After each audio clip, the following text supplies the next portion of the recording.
Greetings and welcome. This is Dr. BDY Sunil, Associate Professor, Mechanical Engineering Department, Institute of Aeronautical Engineering, Hyderabad. In this session, we will be learning about the derivation for frequency and time period of torsional pendulum. The course outcome of this session would be compute the time period and frequencies of simple, compound and torsional pendulums using the basics of free and forced vibrations. The topic covered would be derivation for frequency and time period of torsional pendulum. The topic learning outcome is understand the concepts of free and forced vibrations with simple harmonic motion and apply them to field problems. First, let us understand what the torsional pendulum means.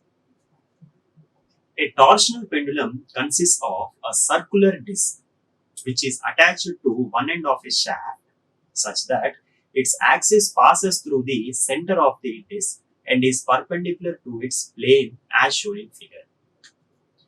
This is the disc which is being fixed to the ceiling using the shaft. The length of the shaft is given as L and this disc is executing simple harmonic motion, or we can say this disc is executing the vibration until here. This is the mean position. So in this way, the disc is being attached to the ceiling using shaft.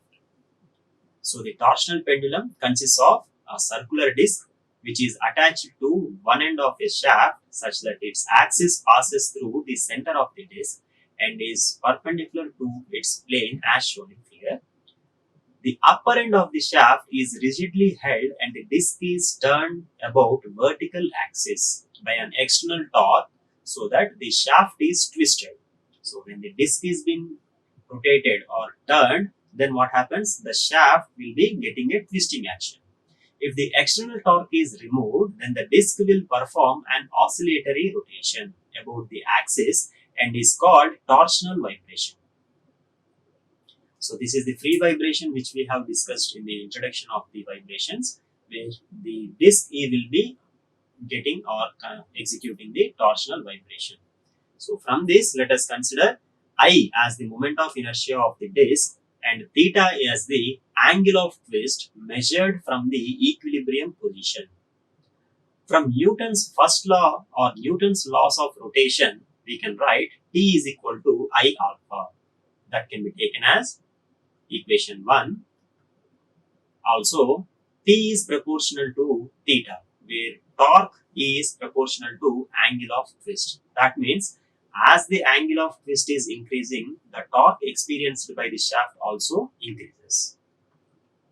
So from this we can write T is equal to K into theta. Let us take it as equation 2, where K is treated as the torque required to produce an angle of 1 radian. Therefore, from equations 1 and 2, it can be written as I alpha is equal to K theta. From torsional equations, we can write T by J is equal to G theta by L. We can get T is equal to Gj by L into theta. Take it as equation 3, where T is the torque and G is the modulus of elasticity or rigidity. J can be treated as polar moment of inertia and theta is the angle of twist. When we substitute the equations, comparing equations 2 and 3, we will get K is equal to Gj by L. Therefore, I alpha can be written as Gj by L into theta. Now we can write alpha is equal to Gj by IL into theta, where alpha is the angular acceleration. We know that the time period T is equal to 2 pi under root displacement by acceleration. So we can write it as 2 pi under root theta by Gj theta by IL. When you simplify this, you will get the value of time period T as 2 pi under root IL by Gj. This is the time period of the torsional pendulum. This concludes the session. Thank you. Like, share and subscribe.